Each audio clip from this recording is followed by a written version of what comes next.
Louie. Boy, oh boy, Louie. Widely regarded as one of the best units in Fire Emblem Engage, if not the best unit in Fire Emblem Engage, considering how early you get him and how capable he is from the moment he steps out onto the battlefield. It might be surprising to some of you to see me say in the thumbnail that Louie is actually kind of bad in maddening mode specifically.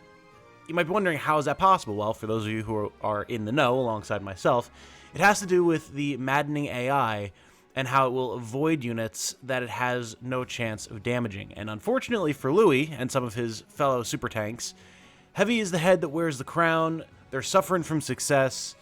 They might just be too good for their own good. And today, we're going to talk about just that.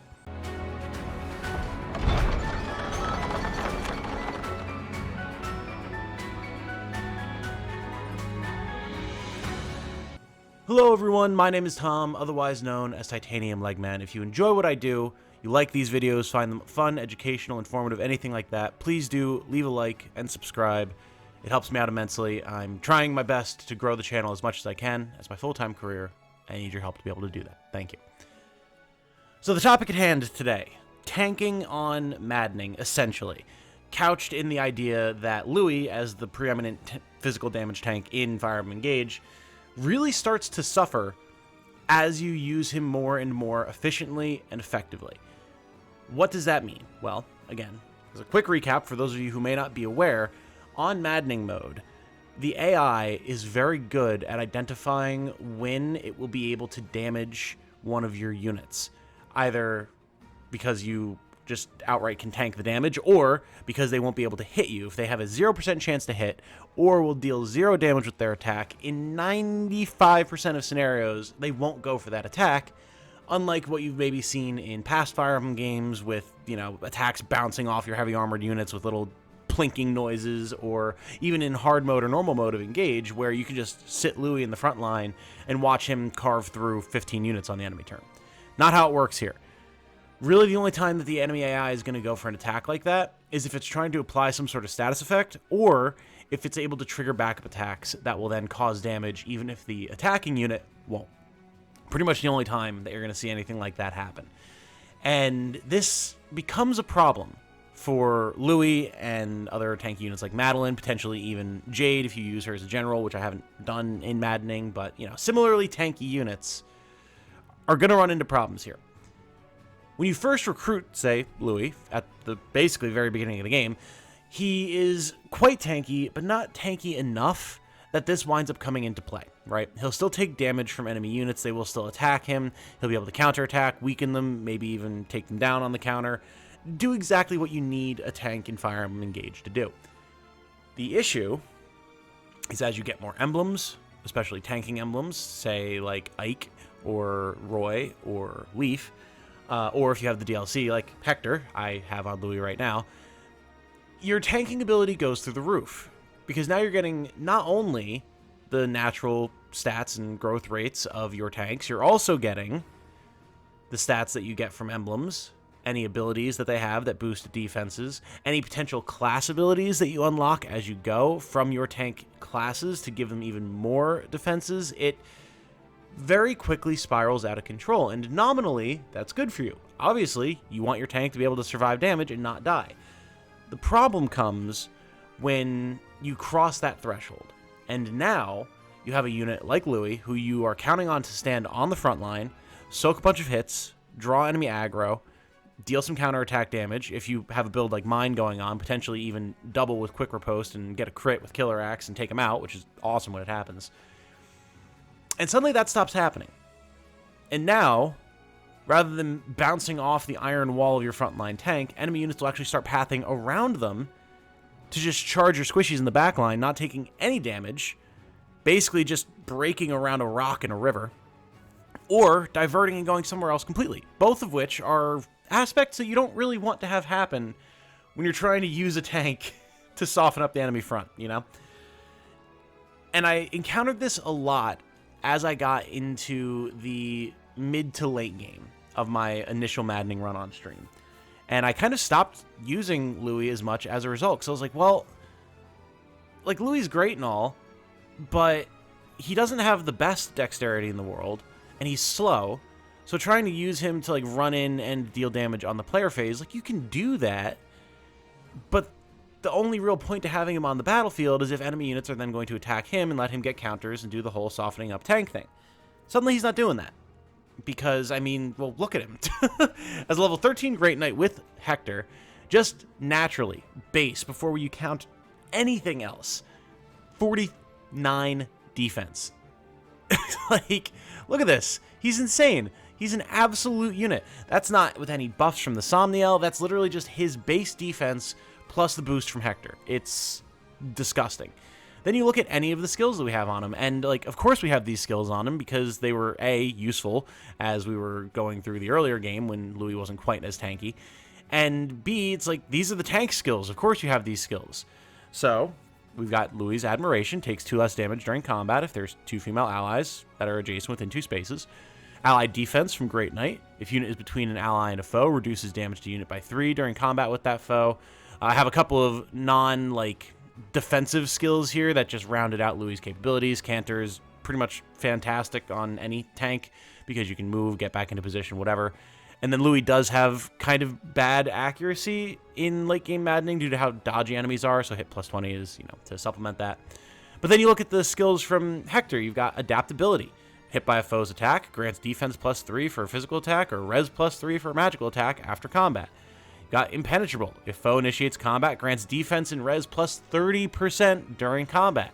And so now, you factor all this stuff in, and functionally, we've got like 60, 65 defense and reduced damage from some of our other skills. And you wonder, oh wow, why is nothing attacking Louie? Well, because they're shriveling within themselves just looking upon his glorious tanky magnificence. And that's kind of where the issue came in. Because I have a build that's supposed to tank. If I can't use the build to tank, then what's the point? I could just put someone else on the battlefield, like a physical combat unit that's going to be able to deal a lot of damage, like an Alchrist or a Boucheron, or another support unit like a Jean or a Gregory or whatever, and at least have more utility there and a character that can perform in their designated role. And that's where I've kind of been percolating this idea. And it kind of came to me during this run because I was kind of accidentally doing exactly what I'm going to propose. I propose that on Maddening, in the early game, sure, use Louie, use Axe Knight, Jade, whatever, to do your early game tanking where they're not so powerful and you have fewer tools at your disposal to tank to get the job done. Absolutely, can totally be done, very reasonable. However, I believe if you want to have a successful tanking experience going into the mid to late game of Maddening, that's where you need to change up your strategy. I would recommend maybe changing, if you're using Louie or Jade and we're tanking with them, changing them to another class where they'll still have very high defenses because you were leveling them through, presumably, Knight in general or Great Knight or whatever. But they'll have different base stats in a different class. Take, for example, a completely random shot in the dark here, just as an example of a class he could change to, Halberdier Louie. If you go from my Great Knight tank build to this Halberdier build, you're going to get some benefits, and you'll reduce your defense, which is actually kind of beneficial here. So we'll lose move, we'll lose a little bit of HP, a little bit of build. That's all kind of to be expected. But we'll gain dexterity and speed, and we will eventually be able to unlock Pincer Attack, where, if we initiate combat with an ally who's on the opposite side of the foe, we always follow up. So our low speed won't be as much of an issue. Now, you'll be able to make use of Louie's high HP, high strength, high defense, still high, 32 defense is nothing to sneeze at, and again, that's before we calculate in anything to do with emblems and skills and anything like that. But you'll be less tanky, and as such, actually able to tank more, because enemies will actually attack you more, and you'll be in a class that's supposed to get in there and deal damage more than something like Great Knight. When you do this, of course, you might be thinking, well, okay, what if I do still want like a general for Unbreakable, or to have the armored bonus, or to have a unit that is strictly tanky that I can put onto the battlefield once you've got something like, say, Halberdier Louie? Well, that's where the kind of accidental success story that I stumbled into comes in. That is where we have to look at General Kagetsu. General Kagetsu is a man. General Kagetsu, I've talked about, I did as an absolute meme because people were clamoring for me to use Kagetsu in my maddening run, but I didn't feel like using him as a swordmaster. Just didn't. That was standard, boring. Everyone's done that. Swordmaster Kagetsu, awesome. So I decided to flip the formula on its head and take this speedy slashy swordman and turn him into a heavy armor slashy swordman. And was shocked when it worked remarkably well. I've actually used General Kagetsu completely unironically for that whole maddening run, and he performed really, really well. And there's some permutations to things, some modifications to things that I would probably make. I was kind of flip-flopping on whether I wanted to use Ike with him long-term or Roy with him long-term. And we're going to talk about some other tanking emblems in a second here. But I settled on Ike for the end game because it's what his highest bond level was. But this worked really, really well. I mean, you look at our stats here. Granted, we've got a 7 HP bonus from Ike, but still, 62 HP. Excellent. 16 build. We can use whatever weapon we want. 33 strength, 29 dex, 21 speed. We're accurate. We're fairly fast for a heavy armor unit. We've got the damage. 38 defense. Not as high as, say, Great Knight Louie, but still good. And I'm going to say, more often than not, compared to my Great Knight Louie, Kagetsu was getting attacked. So his defense was low enough that he was still coming under attack and being targeted. 12 res, standard for general, and then, like, 22 luck. Not bad. And what this allowed us to do was get in there with Kagetsu, have him hold the line, have him tank. You can see I had holdout on him for when he didn't have Roy, and we have Wrath now for when he did have Roy. Again, I was kind of stuck between builds. But anyway, like, he was able to stand there, hold the line, use holdout to keep himself from just getting blown up if something scary attacked him, get a bunch of counter crits in with the Woe Dao Plus, or just a bunch of big heavy hits in with the Silver Blade. He had Resolve, said if his HP got too low, he would tank up even more. Wrath for the extra crits. It worked remarkably well. I was so happy with this build. And it kind of drives home the idea for me that to tank successfully in maddening, you kind of need to hamstring yourself a little bit, but in a way that actually winds up being more successful than not. Because, like, I didn't need the extra damage. I had plenty of damage dealers. Boucheron, Rosado, Jade, Celestia, all these different characters that were doing a lot of damage for me. I didn't need Kagetsu for that. But with his good base stats and his good growths, he made a great general. I've seen other people say things like General Lapis or Great Knight Allier as good tanking options as well, and I can totally see that.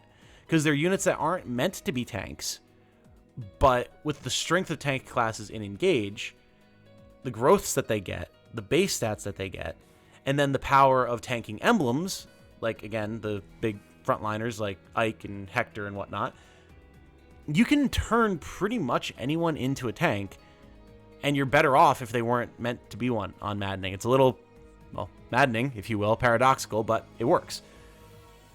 Finally, that brings me to the last part of the topic that I wanted to discuss. This is just kind of an unscripted, loose discussion here, but there's kind of some aspects that I think do bear discussing when talking about maddening and talking about tanking, and that is those emblems themselves. So looking at the emblems that we have available to us, there are a few standout tank options that people are aware of. You have, of course, Ike, absolute top-tier option. Great Aether is a great skill to use after you've tanked a whole bunch of enemy units. Wrath and Resolve, making you tankier as you get weaker, but then giving you better crits for the counterattack is awesome. A-class. Nothing wrong with Ike. Phenomenal tanking emblem. Then you've got stuff like Hector if you've got the DLC. Again, similar type of deal. You've got quick riposte, you've got adaptability, impenetrable, skyrocketing your defenses while making you stronger on the counter. Very, very good stuff. But then we get to some lesser known options that I definitely do consider as tank emblems. Other people might not consider them as such. We have Roy, who I mentioned was with Kagetsu for a while there. Things like Holdout, obviously great for tanking builds. Being able to create a bunch of fire, create a choke point, hold the line, all that type of stuff, very strong. And a bunch of effectiveness weapons that will allow you to deal with the different types of enemies that are approaching you on the enemy phase, and the Lance Reaver and the Worm Slayer are all really good. Rise Above also giving you extra stats, extra defenses, extra HP. It's all really solid, and Roy's a good all-around emblem, but I definitely feel that he has his highest potential on a tanky unit, especially in maddening, because the key here is he gives you HP, he gives you strength, he gives you res, but he doesn't give you defense. So he's not liable to push you over that threshold where suddenly you're taking no damage on the physical attack, and they just part right around your general or your Great Knight or whatever you have tanking. So Roy's actually kind of a major sleeper hit for tank units, and one that I think I'll be using more of on my tanks in future Maddening runs as well. Then we have Leaf. And Leaf is widely regarded as kind of the only quote-unquote bad emblem in the game, and he's not even bad. Every emblem is good, just because they bring so much power to the table and so much adaptability to the table. But Leaf is definitely one of those characters that people are like, what do I do with this guy? Like, And the answer is you tank with him. And that's evident even just in the stats that he gives, right? He gives HP, he gives build, so you can, hold big, heavy weapons that you're only going to be able to hit with once anyway, so you may as well not be tanking your speed while you do so. And then defense, right? His abilities are all tanking focused. Arm shield, when unit has weapon advantage, unit takes 3 less damage. Adaptable, foe initiates combat, unit counters with the best weapon available. As an armored unit, you get defense +5 during combat, notably. And then quadruple hit gives you a big counter hit that you can go with. And you get some other stuff like Vantage, so when your HP is low, you can attack first and all that type of stuff. And I feel like on Maddening in particular, Leaf might actually be the MVP for tanking. I have to experiment with it a little bit. I'm planning on doing a whole video breakdown of Maddening Leaf once I have the opportunity to use him more in my current Maddening run.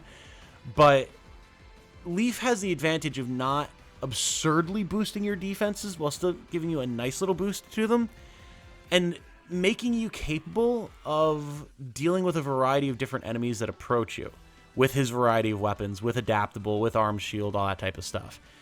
And I think that's key, because you don't need too much of a boost to give yourself functional endless survivability on a per turn basis without making yourself invulnerable and having enemies part around you. And, don't get me wrong, all right? There are times where having Louie literally just be unkillable, take 0 damage from all physical attacks, and plopping him into choke point is good, right? If he literally just becomes a rock that blocks off a pathway and the enemies get gummed up trying to get past him, that still works. You're still functionally fulfilling the role of a tank.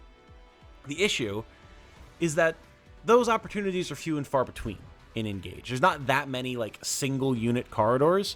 You can make some with obstruct staves and everything, but that's a temporary solution. More often than not, you'll have more wide open spaces where you need multiple units in a line to hold a complete choke, or other terrain things, stuff like that. Or a rolling line where you're moving forwards and backwards to take out enemies and adjust the battle line to keep your squishies safe.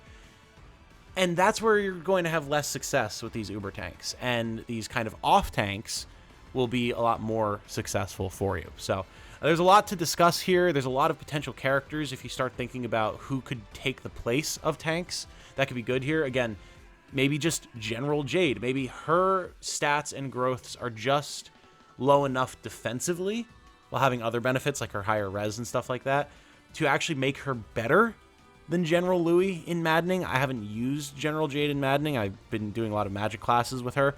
But there's something potentially there. I'm also experimenting with General Boucheron in my current Maddening run to see how he performs with his good speed and dexterity, acceptable strength, decent defenses. He might fill this same niche of just weak enough to be targeted while tanky enough to survive. It's a weird dance that you have to play, but it's interesting, and it actually kind of makes the tanking game a lot more interesting to analyze and work with than it is in something like one of the older Fire Emblem games, like take Oswin, put Oswin on point, watch Oswin kill everything and take 0 damage for entire map.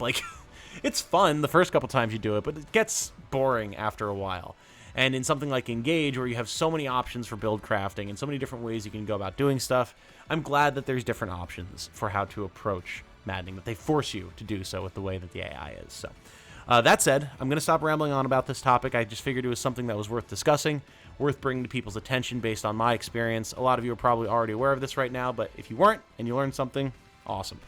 If you have any input about this whole topic of tanking on Maddening, what characters maybe you like to use as your tanks to get around Maddening's AI that people might not consider. Again, like General Lapis, who would have thought, but it's been told to me a couple of times now. Drop all that in the comments. Let us know what you think, what you do, because I think there's a lot to unpack with Engage still here. Plenty of other videos and content to come, but for now, my name has been Tom, otherwise known as Titanium Legman. Thank you all so much for watching. I do very much appreciate it. I hope you all have a good night. Stay safe and healthy out there. And remember, be good to each other. Bye now.